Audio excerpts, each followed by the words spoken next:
अस्सलाम वालेकुम। तो परेशानी अब फिर से बढ़ गई है। अच्छा ज़रा आसमान की तरफ देखो, वो रब जो हर शय का मालिक है, तुम्हें यकीन है ना वो वादे का पक्का है। तो फिर क्या तुम भूल गए? वो कुरान में कहता है मैं अपनों बंदों के लिए बहुत शफीक हूँ। वो जब बार बार कहता है वो निहायत रहम करने वाला है, तो ये उदासी कैसी, ये नाउमीदी कैसी? देखो ये गम, परेशानी, हादसे तो ज़िंदगी का हिस्सा है। यहाँ कुछ भी हमेशा के लिए नहीं। अगर खुशियों की ठंडी हवाएं हमेशा नहीं रहती, तो फिर ये दुख के बादल भी हमेशा के लिए नहीं है। तुम उम्मीद ना हारो, वो तुम्हारी सारी दुआएं कबूल कर लेगा।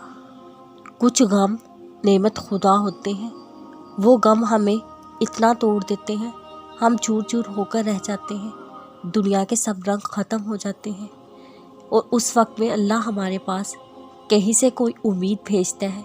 हमें एहसास होता है इस दुनिया की तन्हाई में कोई ज़ात अगर हमारी है तो वो अल्लाह की है।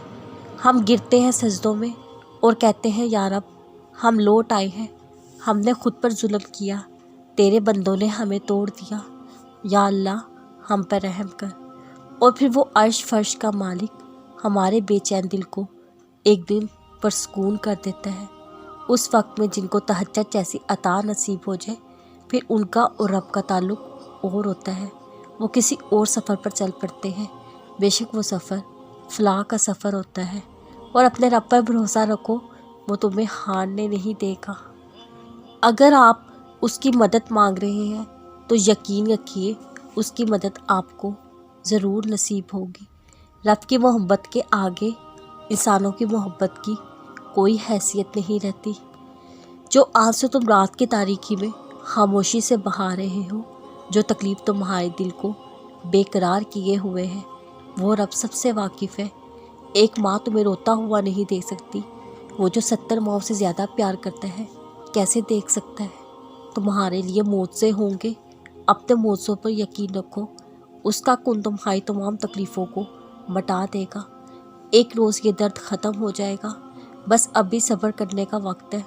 तुम सब्र करो, वो अनजान नहीं है तुम्हारी सिसकियों से, बस थोड़ा सब्र और तुम देखोगे अपने नसीब का बदलता हुआ पहलू। तारीक रात के बाद का सूरज तुम देखोगे और वो वक्त बहुत करीब है।